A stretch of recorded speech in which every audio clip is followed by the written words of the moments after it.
الحمد لله رب العالمين والصلاة والسلام على رسوله الكريم أما بعد فأعوذ بالله من الشيطان الرجيم بسم الله الرحمن الرحيم انفروا خفافا وثقالا صدق الله العظيم.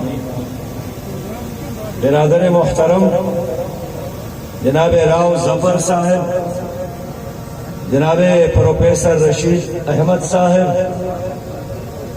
محترم صہیب بھائی، جناب شیخ عثمان فاروق صاحب، جناب میاں عثمان ندیر صاحب، محترم ریٹائر میجر صاحب، دیگر قائدین جماعت اسلامی، جے آئی یوتھ کے پرعزم پرجوش لیڈر رسول خان بابر صاحب، چودھری عبد الرحمان اور میرے ہم سفر ہم قدم پرعزم پرجوش سربکف نوجوانوں اور قابل احترام پیارے بزرگوں، میرے بھائیوں، میرے دوستوں اور میرے ساتھیوں، السلام علیکم ورحمۃ اللہ وبرکاتہ. السلام علیکم ورحمۃ اللہ وبرکاتہ. مجھے یہاں 4 بجے پہنچنا تھا اور اب کافی تاخیر سے دن کی بجائے رات کے وقت آپ سے ملنے کا موقع مل رہا ہے، لیکن درمیان میں 18-19 پروگرامات راؤ ظفر صاحب نے رکھے تھے، تو چلتے چلتے ہم آپ کے پاس آنے میں لیٹ ہو گئے ہیں. اس پر میں معذرت بھی کرتا ہوں اور امید ہے آپ معاف بھی فرمائیں گے. میرے لوگوں، میرے بھائیوں، آج کا یہ اجتماع بہت اہم ہے اور میں کچھ دل کی باتیں آپ سے کرنا چاہتا ہوں، اور میرا ایمان ہے، یقین ہے کہ آپ میری بات سن کر رات کی تنہائی میں اس پر غور کریں. میں یہ بات کرنا چاہتا ہوں کہ اس وقت 47 دنوں سے کربلا برپا ہے. ہم دیکھتے ہیں سوشل میڈیا پر، الیکٹرانک میڈیا پر، ہمارے سامنے 13,300 آپ کے بھائی شہید کیا گیا. آپ کے سامنے 3,300 بچے شہید کیے گئے. ہاسپٹل میں ٹینکوں نے حملہ کیا اور ہاسپٹلز میں آپ کی بیماروں کو اپنے ٹینک تلے لا کر شہید کیا. 100 جہاز آ کر ایک ہی لمحے بمباری کرتے رہے، ٹینکوں سے حملے کرتے رہے، لوہے کی بارش برساتے رہے، بارود کی آگ میں لوگ جلتے رہے. وہ بچے جو صبح اور شام پوچھتی ہیں پاکستان کی فوج کب آئے گی، وہ بچے جو وصیت کے وقت والدین کو کہتے ہیں کہ میرے ہاتھ پیر پر میرے نام لکھنا، کہ مرنے کے بعد ہمارے جسموں کے ٹکڑے اکٹھا کرنے میں آپ کو آسانی ہو. وہ بچہ 7 سال کا مرتے وقت اپنی باپ کو اپنی آخری خواہش بتاتا ہے کہ میرے مرنے کے بعد میرے بوٹ کو پالش کر کے کسی غریب کو دے دینا. یہ قیامت صغریٰ برپا ہے. سوال یہ ہے 47 دنوں میں ہم نے کیا خبریں سننا، سوشل میڈیا پر ان کے تصاویر دیکھنا، ماں بہنوں اور بیٹیوں کی چیخوں کو سننا اور آرام کے ساتھ خاموش رہنا، آرام کے ساتھ سونا، روٹین کے مطابق اپنی زندگی گزارنا یہ ایمان کی علامت ہے یا منافقت ہے؟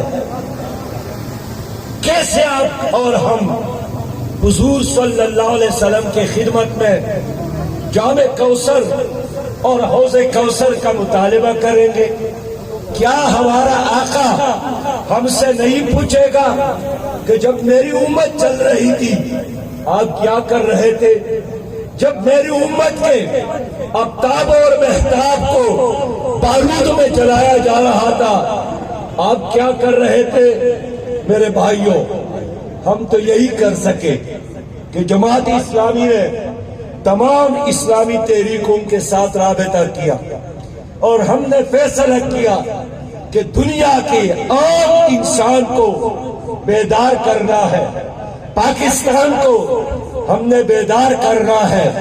ہم نے کراچی میں ملین مارچ کیا، ہم نے اسلام آباد میں ملین مارچ کیا، ہم نے لاہور میں ملین مارچ کیا، ہم نے بڑی تعداد میں بچوں کو اسلام آباد میں اکٹھا کیا۔ بے شک اسلام آباد کے حکمرانوں نے ہمیں امریکی سفارت خانے کی طرف جانے نہیں دیا، ہم پر تشدد کیا، ہمارے لوگوں کو گرفتار کیا، لیکن ہماری یہ تحریک جاری ہے۔ اسی حوالے سے پھر میں تہران گیا، ایران کی حکومت سے بات کی، میں ترکی گیا، ترکی کی حکومت سے بات کی اور ان سے یہی ڈیمانڈ کیا کہ یا آگے بڑھو اور غزہ کے بچانے کے لیے لڑو، آگے بڑھو، اسرائیل کا مقابلہ کرو، یا میری قوم پاکستانی قوم غیرت مند اور بہادر قوم کو لیے راستہ کھول دو، میرے راستے میں رکاوٹ نہ ڈالو۔ ہم جانا چاہتے ہیں، وہاں لڑنا چاہتے ہیں، اسرائیلیوں کے ساتھ دو ہاتھ کرنا چاہتے ہیں۔ میں قطر آیا، میں نے اسماعیل ہانیہ سے بات کی کہ میری پاکستانی قوم چاہتی ہے کہ ہم غزہ میں آ کر آپ کے ساتھ مورچوں میں بیٹھ کر دشمن کا مقابلہ کریں اور ہم لڑیں اور ہم یہاں مریں، اور قیامت میں اللہ ہم سے پوچھے کہ آپ یہاں کیا کرنے آئے تھے؟ آپ تو پاکستانی تھے، اور ہم جواب دے کہ میرے رب مسجد اقصی کو بچانے کے لیے آیا تھا، میرے رب اس امت کے حفاظت کے لیے آیا تھا، اور اللہ ہم سے راضی ہو میں یہی کرتا ہوں۔ لیکن آپ کی حکومت کیا کر رہی ہے؟ آپ کی حکومت، اس کا اب تک کوئی بیانیہ معلوم نہیں۔ کبھی کہتے ہیں 2 ریاستیں قائم ہونا چاہیے، میں پوچھنا چاہتا ہوں کہ 2 ریاستیں قائم کرنا یہ کس کا فارمولہ ہے؟ فلسطینی تو اس کے حق میں نہیں ہے، وہ تو کہتے ہیں فلسطین ہمارا ہے۔ یہود کہاں سے آئے؟ یہ تو امریکہ نے، فرانس اور جاپان اور رشیا نے، برطانیہ نے ادھر ادھر سے جمع کر کے اسرائیل کے نام پر ایک ریاست بنائی۔ یہ ناجائز ریاست ہے، یہ غیر قانونی ریاست ہے، انہوں نے مسلمانوں کے زمین پر قبضہ کیا ہے۔ میرا موقف وہی ہے جو فلسطینیوں کا ہے کہ فلسطین صرف اور صرف فلسطینیوں کا ہے، یہ یہودیوں کا نہیں ہے۔ لیکن میں ایک اور بات پوچھنا چاہتا ہوں کہ ان 47 دنوں میں اس ملک میں پارٹی تو صرف جماعت اسلامی نہیں ہے، یہاں تو مسلم لیگ بھی ہے، یہاں تو پیپلز پارٹی بھی ہے، انہوں نے تو بارہا حکومتیں کی ہیں، اب بھی ان کے گورنرز موجود ہیں، اب بھی ان کے اثرات موجود ہیں۔ ڈیرہ غازی خان کے لوگوں، اللہ کو گواہ کر کے مجھے میرے سوال کا جواب دے دو کہ 1920 نہیں 47 دن گزر گئے، یہ کربلا ہم دیکھ رہے ہیں۔ ہم نے تو یہی کچھ کیا جس کی رپورٹ میں نے پیش کی۔ میں نے تمام سیاسی جماعتوں کو بلایا، قومی فلسطین کانفرنس کا انعقاد کیا، میں نے وہاں ایک القدس کمیٹی بنائی اور پاکستان میں موجود سفیروں سے ملنے کا اہتمام کیا۔ یقین ہے کہ پاکستان میں حکومت امریکہ دیتا ہے، پاکستان کا ووٹر نہیں دیتا ہے۔ یہی وجہ ہے یہ خاموش ہے، یہ بزدل لوگ خاموش ہے، یہ غیر جانبدار ہے۔ انہوں نے مجرمانہ خاموشی اختیار کی ہے۔ لیکن آج ڈیرہ غازی خان کی سرزمین پر میں یہ بات کہتا ہوں اور آپ سے تائید بھی چاہتا ہوں کہ امریکہ بھی ساتھ دے، عالمی اسٹیبلشمنٹ بھی ساتھ دے، انشاءاللہ یہ لوگ پھر کبھی بھی پاکستان پر برسر اقتدار نہیں آ سکتے۔ اب دیکھیں لوگوں، میرے پیارے بھائیوں، میرے بزرگوں، فرانس نے قرآن کریم اور نبی مہربان صلی اللہ علیہ وسلم کی توہین کی، یہ لوگ خاموش رہے۔ یہ ہمارا مسئلہ نہیں ہے۔ ہالینڈ میں قرآن کریم کو جلایا گیا، یہ لوگ خاموش رہے کہ قرآن ہمارا مسئلہ نہیں ہے۔ 1573 دن ہو گئے کشمیر پر انڈیا نے قبضہ کیا، یہ خاموش ہے کہ یہ ہمارا مسئلہ نہیں ہے۔ یہ بار بار حکومتوں میں رہے، گئے امریکہ اور واپس آئے، ایک بار بھی انہوں نے ڈاکٹر عاطیہ کو واپس لانے کا مطالبہ نہیں کیا۔ کہتے ہیں ڈاکٹر عاطیہ میرا مسئلہ نہیں ہے، فلسطین ان کا مسئلہ نہیں ہے، کشمیر ان کا مسئلہ نہیں ہے، عاطیہ ان کا مسئلہ نہیں ہے، قرآن ان کا مسئلہ نہیں ہے، توحید رسالت ان کا مسئلہ نہیں ہے۔ ان کا ایک ہی مسئلہ ہے کہ جس قیمت پر ہو بس مجھے اقتدار دے، مجھے حکومت دے، مجھے وزیر اعظم بنائے۔ انشاءاللہ آئندہ تم میں سے کوئی بھی وزیر اعظم نہیں بن سکتا ہے۔ نعرہ تکبیر، مرد مومن مرد حق، مرد مومن مرد حق۔ آج پاکستان مسائل کے گرداب میں ہے، آج پاکستان کے بچے بچے کے ہاتھوں میں IMF اور ورلڈ بینک کی غلامی کی ہتھکڑیاں ہیں۔ آج پاکستان پر 77 کروڑ سے زیادہ قرضہ ہے۔ آج پاکستان کے فیصلے اسلام آباد کی بجائے واشنگٹن میں ہوتے ہیں۔ آج صدر اور وزیر اعظم کی بجائے ہمارا صدر اور وزیر اعظم IMF کا بابو صاحب ہوتا ہے۔ کیوں؟ اس لیے کہ 76 سالوں میں ان پارٹیوں نے جنہوں نے حکومت کی ہے، 4 بار مسلم لیگ نے، 5 بار پیپل پارٹی نے، پونے 4 سال PTI نے، 16 مہینے PDM نے، جن کا سربراہ مولانا فضل الرحمان تھا۔ انہوں نے کیا کیا؟ قرض لیے اور ہڑپ کیا۔ انہوں نے کیا کیا؟ IMF کے ڈکٹیشن پر ہر پاکستانی کے جیب پر ڈاکہ ڈالا۔ انہوں نے یہی کیا کہ بجلی ہماری ہے اور اس کی قیمت کا تعین IMF والے کرتے ہیں۔ آج کیوں اس پاکستان میں 54 روپے فی یونٹ آپ کو بجلی ملتی ہے؟ حال یہ ہے کہ حقیقی اخراجات ایک یونٹ پر 6.94 پیسے آتا ہے، لیکن ٹیکسز کی وجہ سے، لیکن کرپشن کی وجہ سے، لیکن مفتخور بجلی کہتے ہیں اور بوجھ آپ اٹھاتے ہیں۔ ایک پاکستانی 5 بجلی چوروں کا ٹیکس اور بل ادا کرتا ہے۔ 16 اقسام کے ٹیکسز آپ کو بجلی میں یہ لوگ بیچتے ہیں اور آپ ادا کرتے ہیں۔ تو میری اس ملک کا حلیہ ان تینوں پارٹیوں نے تباہ کیا، بگاڑ دیا۔ مہنگائی ان کی وجہ سے، پاکستان زرعی ملک ہے اور گندم نہیں ملتا، چاول نہیں ملتا۔ پاکستان زرعی ملک ہے اور گنا پیدا ہوتا ہے اور چینی نہیں ملتی، دال مہنگی ہے، یہ کس کی وجہ سے پاکستان کی زراعت تباہ ہو گئی؟ کن کی وجہ سے پاکستان کے بنجر زمین آباد نہیں ہو رہے ہیں؟ ان تین پارٹیوں کی وجہ سے آج زرداری صاحب بھی کہتے ہیں میرے خلاف سازش ہوئی ہے، نواز شریف صاحب بھی کہتے ہیں ہماری خلاف سازش ہوئی ہے، عمران صاحب بھی فرماتے ہیں میرے خلاف سازش ہوئی ہے۔ ان کے خلاف سازش نہیں ہے، سازش عوام کے خلاف ہوتی ہے۔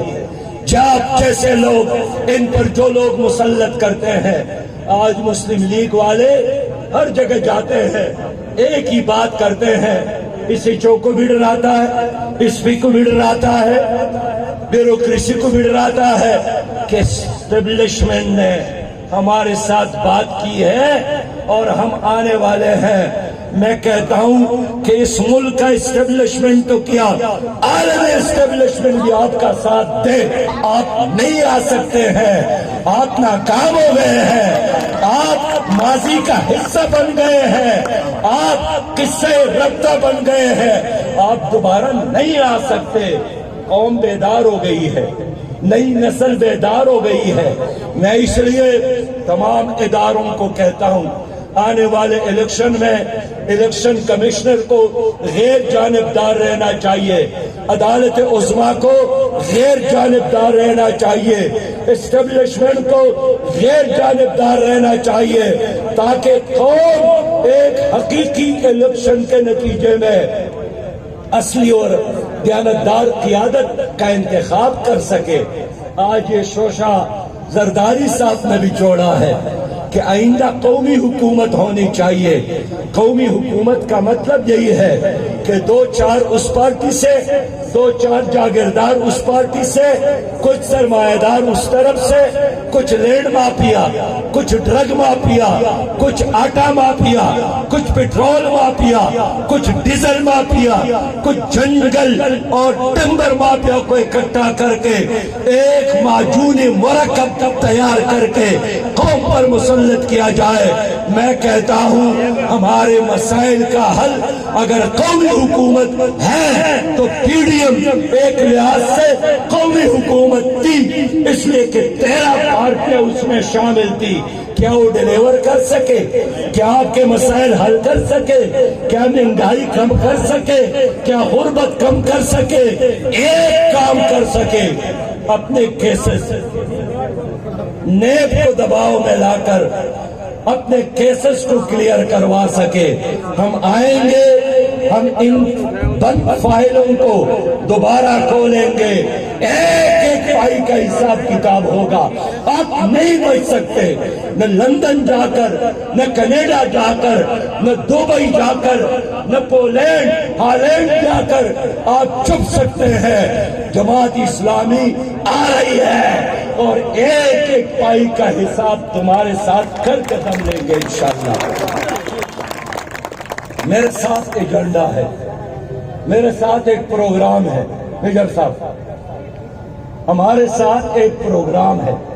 سب سے پہلی بات یہی ہے، اللہ نے ہمیں موقع دیا، سہیب بھائی پہلا کام کیا کرنا ہے؟ سودی نظام ختم کرنا ہے، سود خوروں کا نظام ختم کرنا ہے۔ اس لیے کہ سودی نظام اور پاکستان اکٹھا نہیں چل سکتے، یہ اللہ کے ساتھ جنگ ہے، اور اس جنگ کو تمہاری اوپر ان حکمرانوں اور پارٹیوں نے مسلط کیا ہے۔ سودی نظام ختم کریں گے۔ اگر آپ چاہتے ہیں کہ پاکستان سے سودی نظام کا خاتمہ ہو تو جماعت اسلامی کا ساتھ دے۔ آپ چاہتے ہیں کہ نہیں چاہتے ہیں؟ چاہتے ہیں تو وعدہ کرو کہ سود کے خاتمے کے لیے ہم جماعت اسلامی کا ساتھ دیں گے۔ اللہ نے ہمیں موقع دیا تو آپ کی عدالتوں میں انگریز کا نظام الوداع ختم کر کے دم لیں گے اور قرآن اور سنت کی حکمرانی ہوگی۔ بابا 1000 سال ہم نے اس دنیا پر حکومت کی ہے، 3 براعظموں پر خلافت کا نظام قائم تھا، تو کس نظام کے مطابق نظام چل رہا تھا؟ کس قانون کے مطابق فیصلے ہو رہے تھے؟ ججز کے ہاتھوں میں کون سی کتاب تھی؟ اللہ کی کتاب قرآن حکیم تھا۔ اس لیے جماعت اسلامی تو قرآن اور سنت کا نظام عدالتوں میں رائج کریں گے۔ بس ڈی جی خان کے لوگوں، اس انگریز کے نظام کی بجائے اگر آپ اپنی عدالتوں میں قرآن اور سنت کا نظام چاہتے ہو، پھر جماعت اسلامی کو ووٹ دو، جماعت اسلامی کو سپورٹ دو۔ تو دوبارہ پوچھتا ہوں، آپ چاہتے ہیں کہ نہیں چاہتے ہیں؟ لوگوں، آپ لوگوں نے ساتھ دیا، میں آپ کو یقین دلاتا ہوں ہم مخلوط نظام تعلیم کو ختم کریں گے۔ اس لیے میں تعلیم چاہتا ہوں بیٹی کے لیے، بیٹے کے لیے۔ میں اپنی بیٹی اور بیٹے کو اس مقام تک لے جانا چاہتا ہوں کہ انسان نے چاند پر قدم رکھا، وہ آگے جا کر مریخ پر قدم رکھے، لیکن شریعت کی حدود کو نہیں توڑیں گے، نبی مہربان صلی اللہ علیہ وسلم کے طریقے کو نہیں چھوڑیں گے۔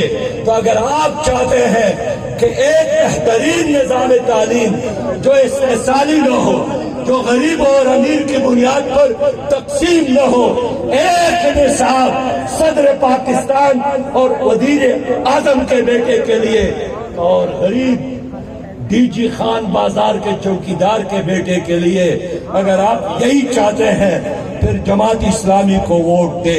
تو آپ چاہتے ہیں کہ نہیں چاہتے ہیں؟ میرے لوگوں، میرے بھائیوں، پھر کیا ہوگا؟ انشاءاللہ ہم زکوٰۃ اور عشر کا نظام نافذ کریں گے، اس کے نتیجے میں برکت آئے گی، اس کے نتیجے میں اللہ تعالیٰ آسمان کے رحمتوں کے دروازے اور زمین کے برکتوں کے دروازے کھول دے گا۔ آپ کو یاد ہے ہارون الرشید اپنے دربار میں بیٹھے تھے، اس نے اوپر بادل کو دیکھا اور مخاطب ہوا کہ اے بادل، جہاں بھی آپ چاہیں برسے، لیکن تمہارے قطرے کے نتیجے میں جو دانہ اگے گا، فصل آئے گا، وہ ہمارے بیت المال میں آئے گا۔ امطری حیث شئت فإن خراجک سوف یأتینی، جہاں بھی چاہو برسو، تمہارے قطرے کے نتیجے میں گندم کا دانہ ہوگا، ہمارے خزانے میں آئے گا۔ عشر اور زکوٰۃ کا نظام، پھر اس پہ کیا کریں گے؟ میرے دوستو، یتیموں کی کفالت، بیواؤں کی کفالت، طالب علموں کی تعلیم کا نظام، بے روزگاروں کے لیے روزگار کا انتظام، بزرگ شہریوں کے لیے بڑھاپا الاؤنس، اور پھر ہم یہ یقینی بنائیں گے کہ جب تک ایک نوجوان کو روزگار نہیں ملتا، اس وقت پاکستان کی حکومت باؤنڈ ہے کہ ان کو بے روزگاری الاؤنس ملے۔ یہ کیسے ممکن ہے؟ اس وقت بھی پاکستان میں 5000 ارب روپیہ کرپشن ہوتی ہے سالانہ۔ آپ اس کو ختم کریں، آپ بچوں کو مفت تعلیم دے سکتے ہیں، آپ ہر غریب کا مفت علاج کر سکتے ہیں، لیکن کرپشن اور پاکستان کیسے اکٹھا چلے گا؟ یا کرپشن ہوگی یا پاکستان۔ تو ہم اعلان کرتے ہیں پاکستان قیامت کے صبح تک قائم رہے گا اور کرپشن کا خاتمہ ہوگا۔ میرے دوستو، جماعت اسلامی آپ کے سامنے ہے۔ اس ملک میں کرونا وائرس تو جماعت اسلامی حاضر، اس ملک میں سیلاب آیا تو جماعت اسلامی خدمت میں حاضر، اس ملک میں زلزلہ آیا تو جماعت اسلامی خدمت میں حاضر، فلسطین کا مسئلہ ہوا سب سے پہلے الخدمت فاؤنڈیشن کے کارکن وہاں خدمت میں حاضر۔ آپ مجھے اور لوگوں کی کارکردگی بتائیں سوائے اس کے کہ پاناما لیپ ہو تو ان کا نام، پنڈورا بکس ہو تو ان کا نام، توشخانہ کی لوٹ مار ہو تو ان کا نام۔ ابھی میں ایران گیا تھا تو ایران کی حکومت نے مجھے اپنے توشخانہ میں مجھے لے گئے اور مجھے توشخانہ میں موجود تمام چیزیں دکھائیں کہ یہ ایوب خان کا ہے، یہ بھٹو صاحب کے دور کا ہے، یہ ضیاء الحق صاحب کے دور کا ہے، یہ پرویز مشرف کے دور کا ہے، یہ شہباز شریف اور عمران خان اور زرداری صاحب کے دور کا ہے۔ میں ان چیزوں کو دیکھتا رہا، لیکن دل میں تو شرمندہ تھا کہ ہمارے تو شخانے میں مرسیڈیز ایک لے گئے، کلاشنکوف دوسرا لے گئے، گاڑی اور لے گئے، قالین کوئی اور لے گئے۔ میں بات ہی نہیں کر سکتا تھا کہ ہم نے اپنے توشخانے کے ساتھ کیا ہے۔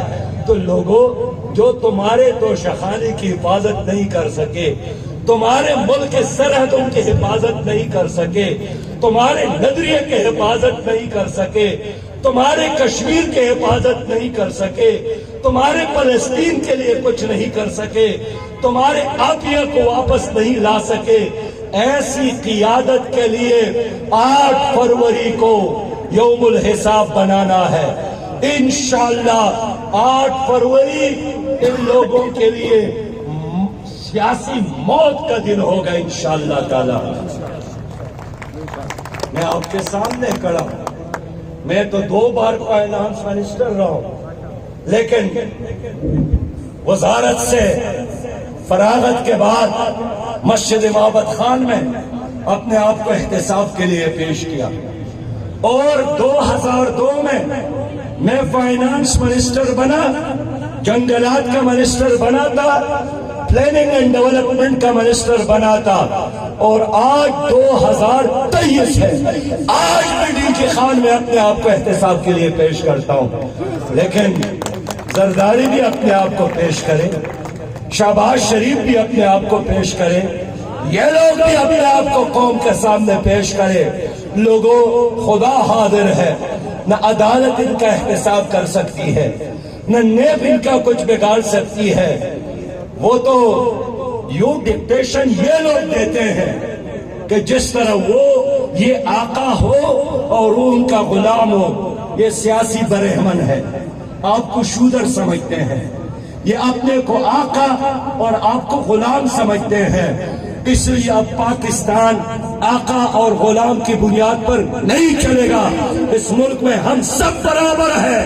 اگر کوئی یہ سمجھتا ہے کہ میں برہمن ہوں تو انشاءاللہ 8 فروری کو ان کی برہمیت کو ہم خاک میں ملا دیں گے۔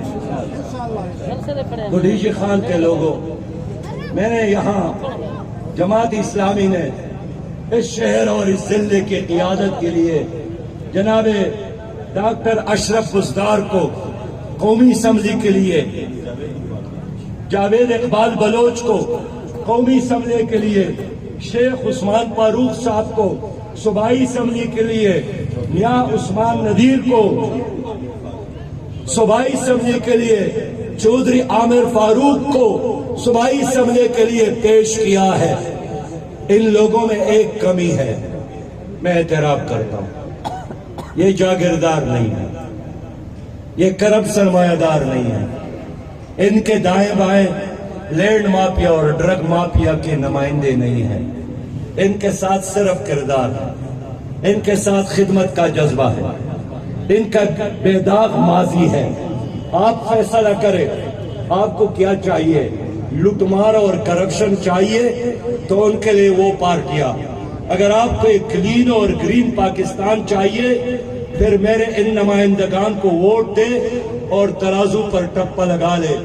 آپ مجھے ترازو پر ٹپا لگا لے، ضمانت دے، میں آپ کو ایک اسلامی خوشحال ترقی یافتہ پاکستان کی ضمانت دیتا ہوں۔ وآخر دعوانا ان الحمدللہ۔ یہ میرے نمائندگان وہ شہزادے ہیں، یہ میرے وہ آپ کے خادم ہیں، خادم، یہ باپ نہیں ہے، یہ خادم ہے، یہ مجاہد ہے، یہ رات کے اندھیروں میں بھی خدمت کرنے والے، دن کے روشنی میں بھی خدمت کرنے والے۔